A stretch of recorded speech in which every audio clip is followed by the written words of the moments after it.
बात ही किसी ने खान साहब के कान में कही होनी है, मोदी ने माफी मांग ली है, तो उन्होंने आगे कौम में दस कोर्स खान साहब ने टीवी थोड़ी देखा होगा, वही ना, उनको तो जिसने बताई उन्होंने कहा अच्छा माफी मांगी है, उन्होंने अपनी कौम से खिताब में शामिल कर लिया, जनाब देखो उत्तर लॉकडाउन हो जाता है, मोदी ने माफी मांगी। वो बातों से भी ये महसूस हो रहा है कि वो गुफ्तगू जिस तरह से कर रहे हैं कि वो उन्हें पता कोई नहीं है कि माफी किस बात में माफी मांगी है।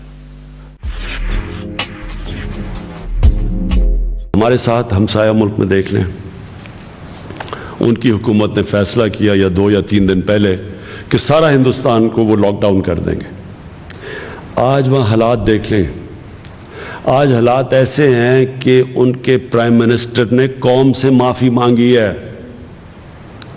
और माफ़ी ये मांगी है कि हमने बड़ी सोचे समझे बगैर लॉकडाउन कर दिया था। अच्छा जी, इसमें सबसे पहले तो जो है ना जनाब बड़ा सोशल मीडिया पे चल रहा है, खान साहब ने कहा मोदी ने माफ़ी मांगी कि उसने जो है लॉकडाउन कर दिया था। तो मैं सुना दूं आपको कि मोदी ने माफ़ी मांगी है, तो किस बात पे मांगी है कि नहीं मांगी, दिखाइए।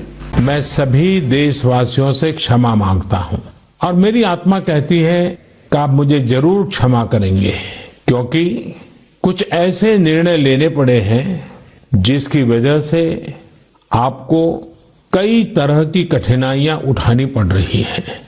खास करके मेरे गरीब भाई बहनों को देखता हूं तो जरूर लगता है कि उनको लगता होगा कि ऐसा कैसा प्रधानमंत्री है, हमें इस मुसीबत में डाल दिया। उनसे भी मैं विशेष रूप से क्षमा मांगता हूं। हो सकता है बहुत से लोग मुझसे नाराज भी होंगे कि ऐसे कैसे सबको घर में बंद कर रहे हो। मैं आपकी दिक्कतें समझता हूं, आपकी परेशानी भी समझता हूं, लेकिन भारत जैसे 130 करोड़ की आबादी वाले देश को कोरोना के खिलाफ लड़ाई के लिए ये कदम उठाए बिना कोई रास्ता नहीं था। कोरोना के खिलाफ लड़ाई जीवन और मृत्यु के बीच की लड़ाई है और इस लड़ाई में हमें जीतना है, और इसीलिए ये कठोर कदम उठाने बहुत आवश्यक थे। किसी का मन नहीं करता है ऐसे कदमों के लिए, लेकिन दुनिया के हालात देखने के बाद लगता है कि यही एक रास्ता बचा है। आपको, आपके परिवार को सुरक्षित रखना है। मैं फिर एक बार आपको जो भी असुविधा हुई है, कठिनाई हुई है, इसके लिए क्षमा मांगता हूं।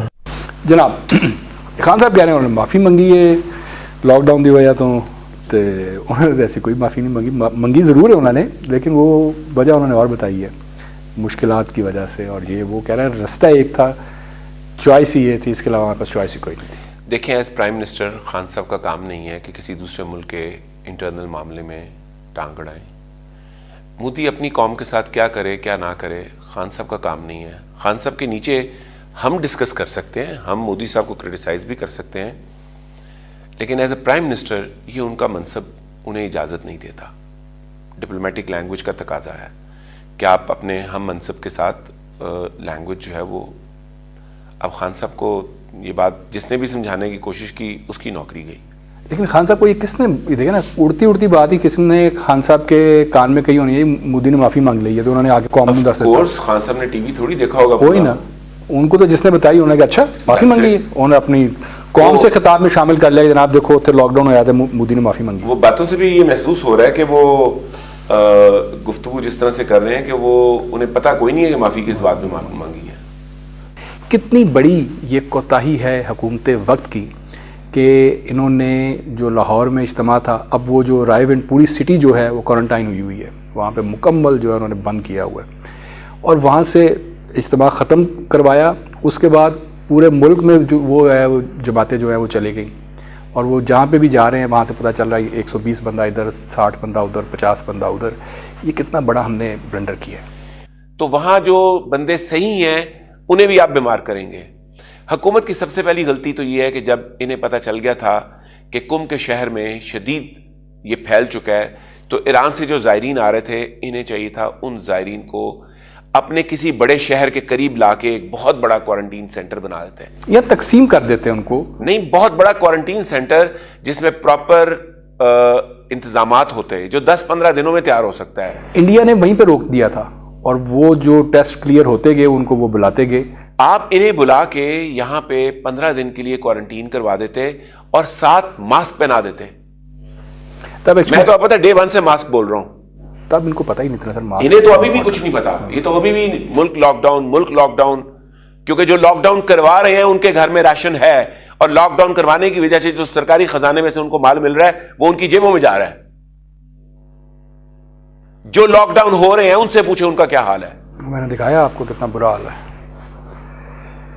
करवाने वालों को तो सहाफी बैठ के कह रहे हैं लॉकडाउन करवा दो, और भाई तुम्हारी तनख्वाह 8 लाख रुपए, तुम लॉकडाउन करवाने का कह रहे हो, तुम्हें क्या फर्क पड़ता है? तुम तो 2 साल लॉकडाउन में भी रह सकते हो, तुम्हारी तो फिर भी तनख्वाह लगी हुई है, तुमने बैठ के चैनल पे जो सच झूठ बोलना है, लॉकडाउन तो चलना है, तुम्हारा क्या नुकसान करेगा? सनसनी फैलानी खुदा के लिए बंद करें।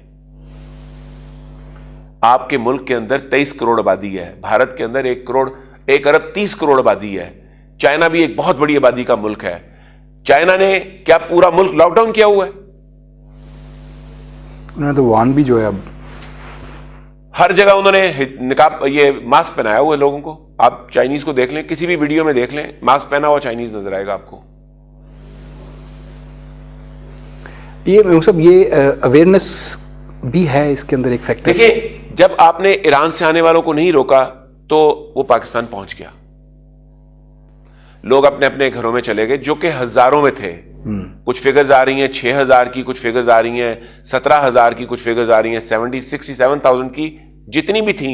ये कोरोना वायरस ईरान से लेके हमारे ज़ायरीन आ गए, फिर माशाल्लाह उन ज़ायरीन से कोरोना वायरस लेके हमारे तबलीगी जमात वालों ने घर घर फैलाने का काम शुरू किया। अगर पावर भी इस्तेमाल करनी पड़ती तो इन्हें तबलीगी जमात के इज्तिमा को रोकना चाहिए था। मिनिमम वहां हर किसी को हिजाब तो पहना देते, मिनिमम। लेकिन हालात में पहले ही समझा देते। आप मिनिमम लोगों को एक पहनने को कहते कि मास्क के बगैर कोई नहीं आएगा। और आज भी आप देखें मास्क पे कोई तवज्जो नहीं है। मास्क के बारे में एक मिथ लिख के ना, WHO की मिथ ब्रेकर, कि आपने अगर स्टीम ली तो इससे कोई फायदा नहीं होगा, आपने अगर मास्क पहना तो इसका कोई फायदा नहीं होगा, वो चला दिया है। जिसमें हर बंदे ने शुरू में तो हमने भी सोचा यार मास्क का कोई फायदा ही नहीं है, ये तो वर्ल्ड हेल्थ ऑर्गेनाइजेशन से आया। फिर जब इसको स्टडी किया बैठ के तो पता चला ये एक ही तो टूल है जो बचाएगा, और तो किसी टूल ने बचाना ही नहीं है। फर्स्ट डिफेंस ही आपका ये है, फर्स्ट डिफेंस। अब हम यहां दफ्तर में सब लोग काम कर रहे हैं, हम तो छुट्टी नहीं कर सकते। मीडिया का धंधा ही ऐसा है कि आपको काम पे आना ही आना है।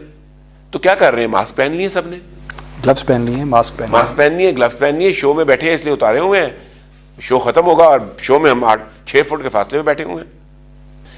असल बात यह है कि क्या हम क्लियर हैं अपनी थॉट्स में? खान साहब कह रहे हैं कि लॉकडाउन का मैं हामी नहीं हूं और मैं लॉकडाउन की इजाजत नहीं, मैं लॉकडाउन नहीं करूंगा। और ये परसों वो कह रहे हैं, जबकि लॉकडाउन हुए 8 दिन हो चुके हैं और ठीक ठाक लॉकडाउन है, और 8 दिनों में लोगों की बस हो गई है।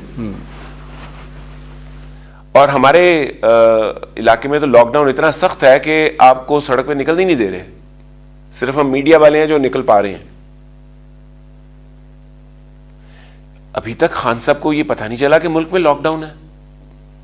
किस किस्म के वो दुनिया से अलूफ होके रह रहे हैं, या फिर ये लॉकडाउन किसी और के ऑर्डर से हो रहा है और खान साहब अपने आप को इससे अलहदा कर रहे हैं कि ये मेरी मर्जी से नहीं हो रहा। क्योंकि बहरहाल इस वक्त पाकिस्तान में एक लॉकडाउन की कैफियत है, और उस लॉकडाउन की कैफियत को खान साहब का तस्लीम ना करना, वो 2 बातों में से एक है। या वो किसी ऐसी दुनिया में रह रहे हैं जहां उन्हें पता ही नहीं हकाइक क्या है, या वो जानबूझ के इससे अपने आप को लाताल्लुक कर रहे हैं। उन्हें खदशा है कि इस लॉकडाउन के नतीजे में, जैसे आज लोग सड़कों पे निकले हैं, मजीद लोग सड़कों पे निकलेंगे।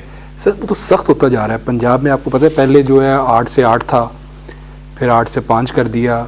कल जो है वो सिंध में 12 से 3 जो है वो कर्फ्यू है।